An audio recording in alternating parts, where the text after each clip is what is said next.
Hey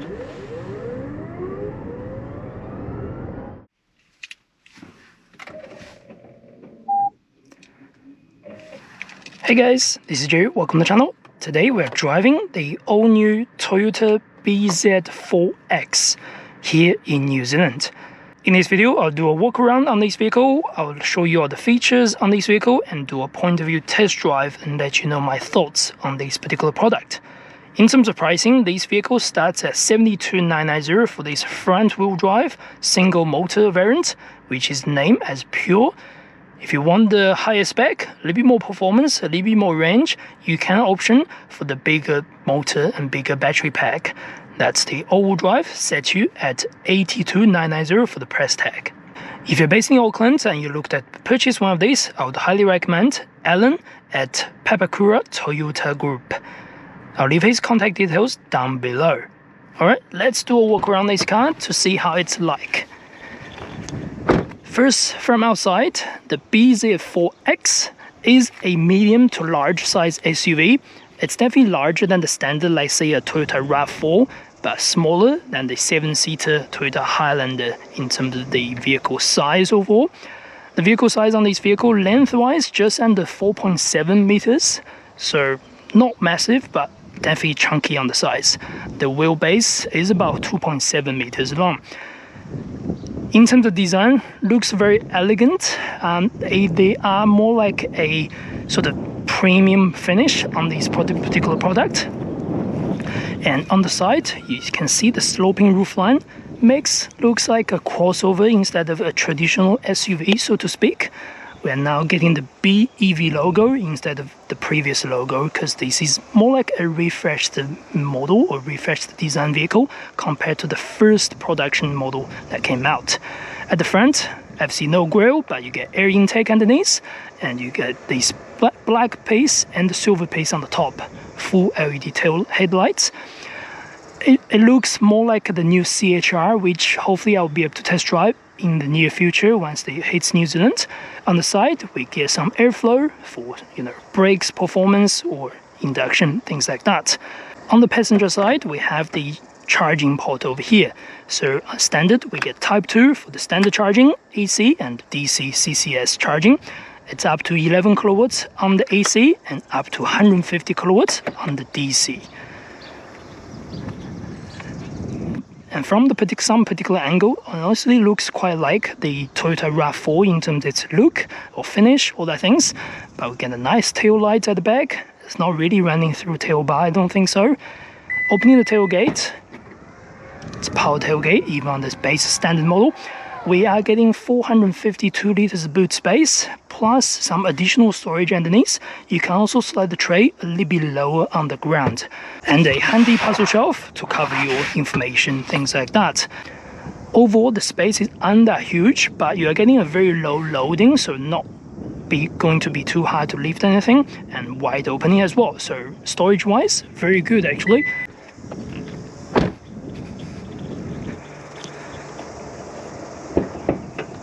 Opening the front, unfortunately we do not have any Frunk space. It's just a single motor at the front with all the electric components, things like that. Anyway, let's go to the back to see how it's like. First thing, on this particular train, we are getting a little bit leather finish on the side and then cloth finish in the center. Honestly, I definitely do not mind it at all. For the sitting position, this is quite good on the sitting space. My leg is a little bit high to be fair, but it's not too bad. You can see the raised up lift floor. Footroom is okay, it's not generous, but legroom is huge. I got tons of space over here. Love the leather finish at the back, by the way. In terms of connectivity, USB charging, 2, and air vents, 2 at the back. Armrest, solid, 2 cup holders, plus some storage for your phones, for your tablets if you need. Small pockets as standard. So overall at the back, very, very spacious. The width of this is really nice. Sitting in the middle is going to be a little bit tricky, but sitting on the side, very, very comfortable. My head is definitely nowhere touching the roof. If you option for the high spec, you will get a sunroof on the top, by the way. In terms of build quality, standard, piano black, cosmetic, things like that. Nothing really premium, but they are usable, so to speak. At the front, Love the fabric seats, feels very comfortable. I do enjoy it, and it goes away with the center contrast over things with the seats, so that's actually a really good plus. Well done for that part. In terms of build quality, again, softer touch around the doors, around the armrest. There are some plastic panels all the way at the bottom, where it's something you don't really touch. The steering is very strange, and the dashboard sits very strangely. This is the first time I've driven something like this, with the steering column actually sits lower than the dashboard. Normally you see through the dashboard from here, but now on this vehicle you see actually through the dashboard on top of it. It's more like a heads-up display, but in a panel, let's put that way. So I guess you just take it as it is. The dashboard is okay, it's about 7-inch I believe, but the screen is very nice. The resolution, all that things, looks very clear. It's easy to touch as well, quick buttons on the side, and reaction time is okay. There are some settings for the charging, for your navigation, for your phone connectivity, and CarPlay and Android Auto are there for this for the vehicle. In terms of other buttons, we get quick buttons for your driving information and the gear selector. It's a little bit different from other cars. You do need to push down to twist, so that you can go into the drive mode, otherwise go back to park. Wireless phone charging is over here, one single USB-A, but you get one single USB-C and another USB-C plus the 12-volt socket plus 2 more USB-C, so there's tons of charging devices you can charge on this particular vehicle. Otherwise we can leave that closed. Center armrest, deep, it's okay, and opening the armrest just like that, you get little bit tray on the top, so that's handy for separating the storage. You can also slide this forward, so you keep your cup holders closed if you need. Plus you get the very big center console over here. Love the design, so you can store more than anything else. Only one small thing about negativity, there's no armrest on this car. Very strange design. I don't know why they want to do that. Maybe some engineering part of it, but again, there's no glove box. In terms of steering quality, everything touch is pretty good. It's very intuitive, very easy to use. You are able to change a few dials information on the top display for your drive, for your cruise control, for your things like that. You can also change the view design to have an enlarged view on the top, so you get a nice panel, or to show you a side panel on the side. So overall, the approach of this vehicle is everything is intuitive. It's easy to get used to. If you drive a Toyota before or any other vehicle before, it's going to be relatively easy for you to start driving this vehicle and feel relatively familiar with most of the things. Anyway, let's get the seatbelt on and do a drive to see how this goes.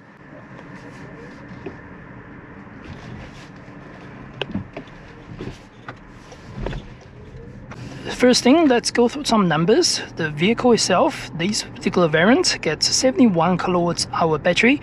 That means you can get up to 535 kilometers on NEDC cycle. Where on the WLTP cycle, it's not determined just yet. I would say something around close to 430 would be realistic.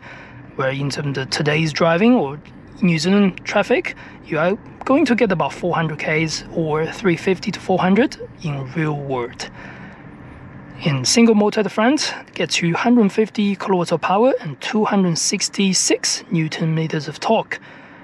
Not a bad number for the size of this vehicle. Compared to standard other EVs, this is relatively very similar in terms of performance.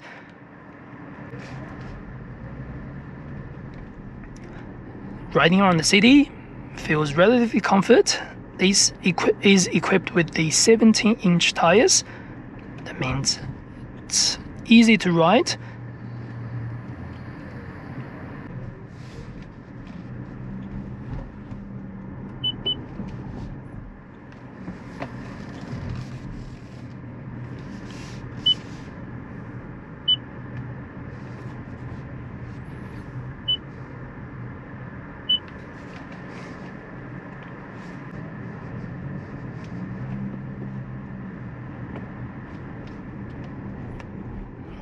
Yep, just riding around the city, this feels very quiet. There's not much motor noise. There's no much road noise either. Handling is okay. The steering is definitely on the smaller side for a size vehicle like this. And because the position, the handling part of it or maybe the holding part of it, how your arms approach the steering, is a little bit strange actually. I do prefer that the steering goes all the way forward, but for this design, for me to see the dashboard, this is probably the preferred position I can see it. Sometimes I feel my air bowl is a little bit close to my, let's say, stomach or belly. Yeah, it's just strange position. It does take some time to get used to, I'm pretty sure, but eventually you will get used to it. Anyway, riding on this rough sill, you are picking up the little bit road noise, but overall the ride comfort is still relatively okay. In terms of visibility, the rear windscreen is really good. Although it's a sloping roofline, we are getting a really good view out of the back. The blind spot on the side is very minimum. You are not missing most of the things. I love the large wing mirror as well. I can see pretty much everything around me. The digital dashboard does block part of the view in front of me, but I have no issue seeing most of the things in front of us in terms of roundabouts or cars or traffic, anything like that. And the good thing about the small steering, it handles really well actually. You can feel the vehicle is listening to your handling. This is definitely a relatively heavier car compared to other standard Toyota, RAV4s or CHI or Corollas, things like that. But the handling is still very direct. Another small thing, on the standard drive mode, there's no regenerative braking. When I release the pedal, you can see it just slows down. There's no much reaction on the pedal. But if you engage this particular button, you will be able to engage a thing like a regenerative braking. It's not super strong. You are getting a little bit notification. You can feel the vehicle is slowing down, but it's not going to pull you to a complete stop. If we can get around here and do a quick test just around here, I'm gonna let the pedal go. You can see it's slowing down, but it's not going to come into a complete stop at all. And just stays on about 10, things like that, and ready to go. So yeah, just a small thing about this pedal. So you won't be able to have much of one pedal driving on this vehicle, at least at this stage. And in terms of acceleration, pretty responsive. The pedal feels very short to travel, so that means put the foot down, it's gonna go. You can feel the acceleration that's ready as well for you. There's no sports mode, but you can go into eco mode to save you some fuel if you wish, or snow mode, depends on your traction, things like that. Otherwise, standard mode is relatively strong. Compared to a standard, like say a RAV4 hybrid or anything like that, the pedal on this vehicle definitely feels a little more responsive. And being an EV, there's no speed, so just a single speed motor.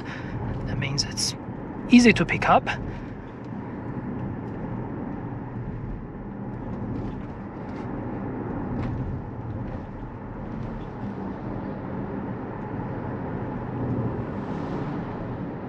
And it's very easy to go over any speed limit. As the vehicle is very quiet, I don't pick up any road noise or wind noise or too much on this sill. But once we go into the rough sill, maybe we'll see a little bit more noise. But overall, the car feels just pleasant to drive. Since we have no one behind us, it's on the quiet road. Let's do a little bit acceleration just to see how this goes.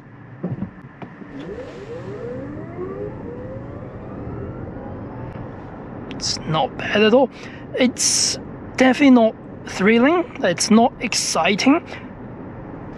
But just as a daily car, it's got okay amount of power. Definitely doesn't feel as fast as some of the rivals. Let's say maybe a Tesla or some other like Mazda Mach-E, things like that. There's no sports mode for me to engage. I couldn't find it unless you can let me know. So yeah, okay in terms of acceleration. The pedal response is okay, just like that. I'll try again for down. It's alright. There's a small hesitation over there, but yeah, just how it is, really. Let's test it on this country road just to see how it's like on the handling part of it.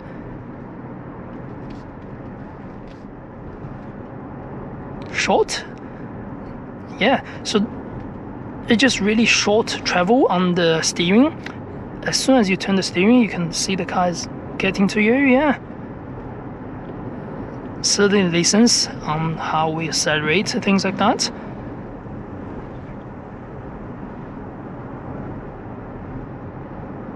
It's quite direct. Certainly not as sporty as some of the rear-wheel drive rivals, as you can tell, as the suspension is still on the soft, like gentle level.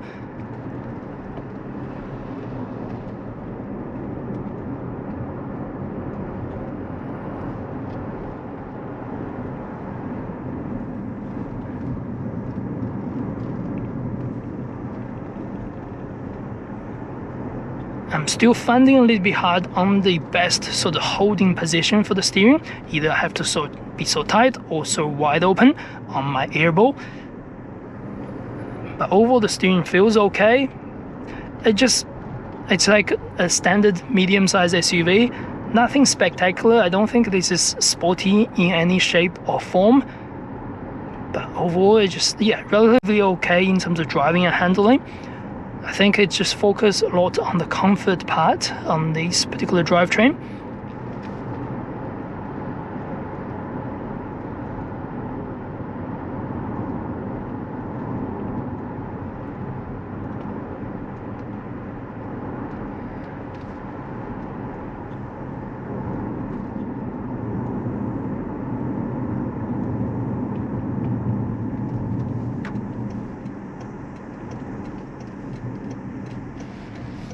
Let's do a U-turn over here just to see how the turning circle is like.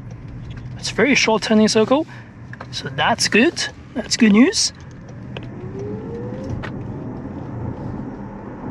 Yeah, acceleration is not bad.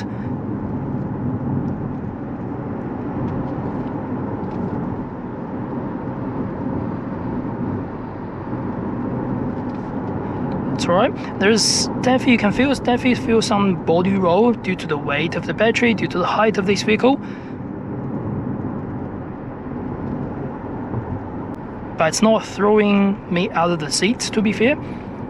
I can feel the vehicle still hugging me, hugging the corners okay. We're not going super aggressively anyway on this country road.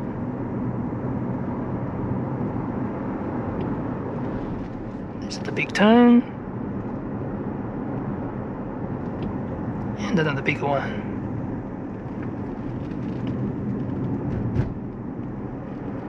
It's okay, it's totally acceptable for the handling part of this. I'm not sure if the all-wheel drive will be better or it will be similar in some way, but the front-wheel drive definitely works okay. Yeah, just the last part of that, a little bit understeer.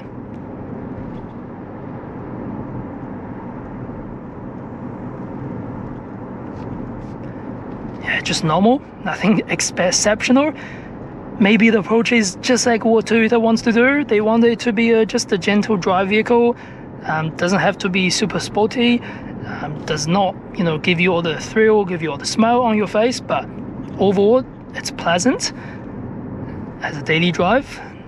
Most people probably don't drive in those conditions all the time, to be fair. And we're back in the city driving or low speed driving. This is just, again, relatively comfortable, not much big noise.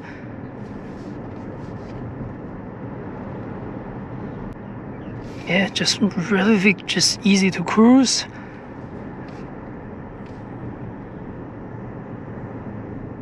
Let's quickly set the cruise control just to see how it goes.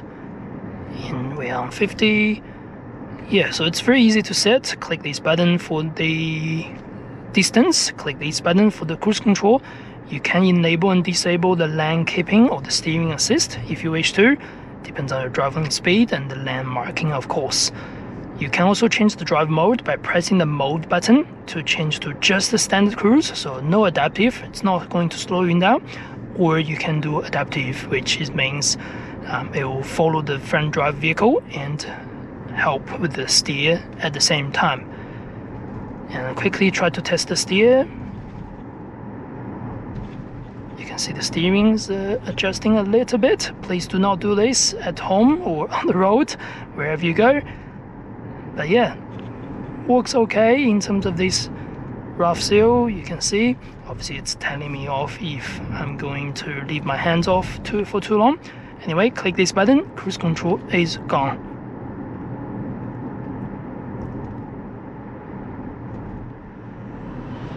On this rough seal, we're picking up those small bumps. You can feel the vehicle is adjusting.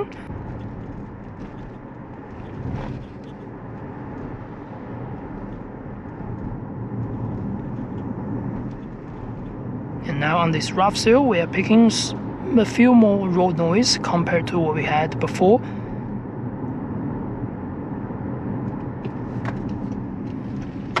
A quick emergency turn over here, works okay. I guess the good advantage of this steering being so close to you, you are always controlling what it's doing. It still feels very strange to have something like this. I believe the Peugeot, I haven't driven any of the recent Peugeot before. The Peugeot system is very much similar, maybe.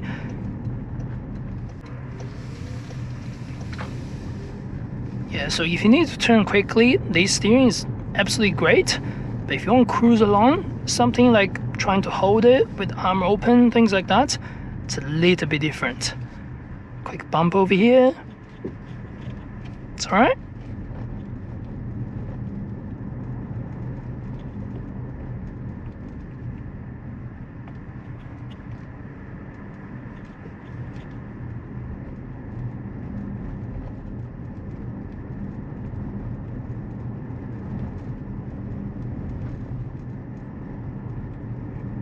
So this road surface is definitely a lot rough compared to what we have done before. You are going to get those noise, shakes, things like that.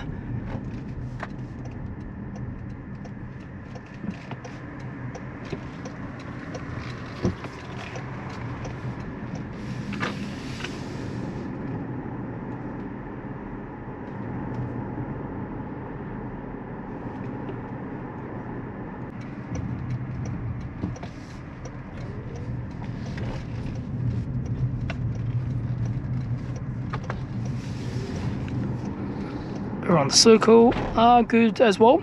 I like when you turn anything on the navigation, it pops up a notification on the top dashboard, let you know how it's like, things like that.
Driving around town, again, just relaxing, nothing special.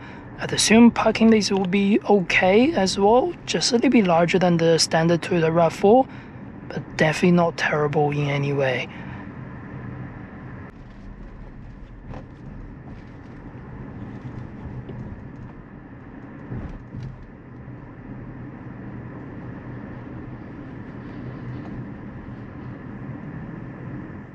Alright, that's pretty much all I wish to talk about in terms of this Toyota bZ4X. If you're looking to purchase the bZ4X in New Zealand, especially around Auckland, contact Alan at Papakura Toyota. I'll leave his contact details down below. If you're looking to see more New Zealand point of view test drive videos, reviews on new products, new vehicles in the future, do not forget to subscribe and like. That'll be really helpful for the channel. As always, I will see you next video.